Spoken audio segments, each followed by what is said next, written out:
Welcome back. So in this video, I'm going to be talking about chart 22, which is explaining conditionals about real situations. So to show you this, I think the best way is just to start with some example sentences. By the way, I have some good news for you. You already know this, and I'll show you what I mean. So first, let's create the situation. This is true. My sister lives in New York City, and we talk about every week.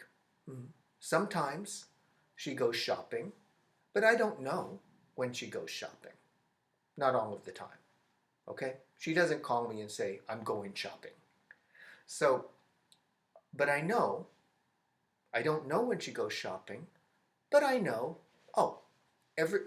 my sister really likes milk. And every time she goes to the store, every time she goes shopping, she buys some milk.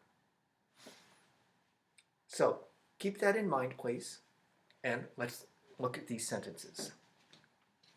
Now, let's look at the past. So please remember, every time my sister goes shopping, she buys some milk. So I might say, if my sister blank goes shopping yesterday, she blank buys some milk. So this sentence is talking about yesterday. Would you take a moment, pause the video if you want, and just think, what form of go should go here? What form of buy should go here? Okay? Pause the video if you want. Okay, now, here, the time I'm talking about is yesterday. So I'm guessing, and this was not a trick question, it's not supposed to make it tricky or difficult.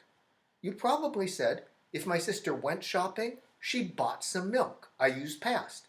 And you're right. When I'm talking about conditionals in the past, I just use the past. So if my sister went shopping yesterday, she bought some milk. That's what I meant when I said, you already know this. Okay? Let's take a look at the present. So you remember in English there's two kinds of present tense. One for things that are happening, one for habit now, like I drive to school every day, and one for what is happening right now, like I am making a video right now. So, take a look at this sentence about a habit now. If my sister blank, why did I say yesterday? I think I'm getting old. Okay. So let's say this. If my sister blank goes shopping, she blank buys some milk. So let's say this is what is always true. I could put always here. If my sister blank goes shopping, she always blank buys some milk. If my sister blank goes shopping, she always blank buys some milk. Pause the video, or if you need to, and take a minute and think. What form of the verb should go here?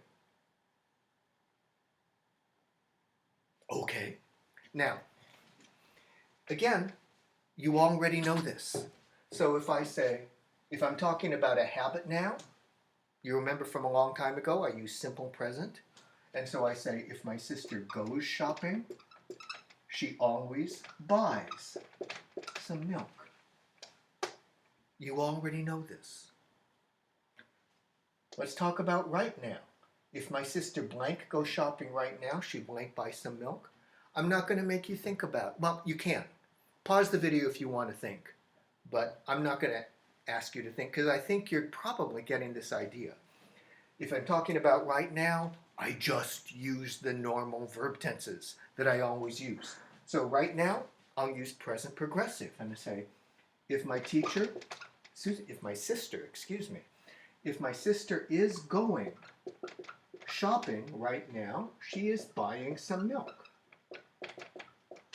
So you see, All of this, things you already know. Future, take a minute and think about that. If my sister blank goes shopping tomorrow, she blank buy some milk. Take a minute and think about that just because, well, hold on just a moment. Take a minute and think, I want to find something in the book. Okay.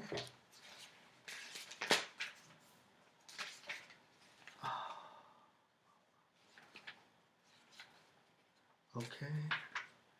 I wanted to do future. Oh. Okay.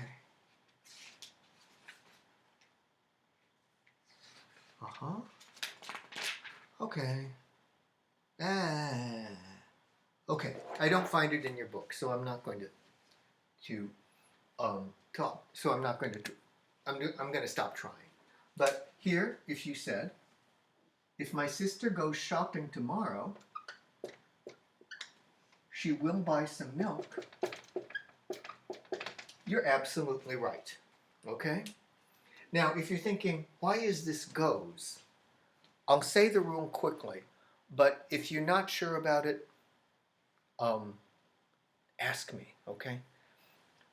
You probably learned, or it's taught way back in 110A, if I use an if or a time clause, if I have a clause with if or before or after or another time word, if I have an if clause or a time clause in the future, then I use simple present. Okay? Almost always. So here, if you say, what? I never heard that before. Please ask me about that, okay? Just send me a text or send me an email. And I can show you the place in the book where it explains that. And if you are looking at that and you say, I don't understand the book, email me, we'll make an appointment and we'll talk, okay? But for right now, the main point that I want you to know here is, if I write conditional sentences, sentences that have the idea of if this happens, then that happens, when I'm talking about real situations, I just use the normal verb tenses that I've always learned. Again, that's why I said you already know this. Conditionals about real sentences, just use the verb tenses that you already have been using ever since you started learning English. Okay. So, you may be wondering, if this is something that I've known ever since I started learning English, why is the book telling me this? Okay, here's why. The book is showing you conditionals about real situations because the next thing we're going to talk about is conditionals about imaginary situations. And so the book wants to show you this first so that you can compare the two in your mind and so you can see how they're different. Okay, I think that's everything I have to tell you about Chart 22. The next video is going to be about Chart 23. I'll see you then.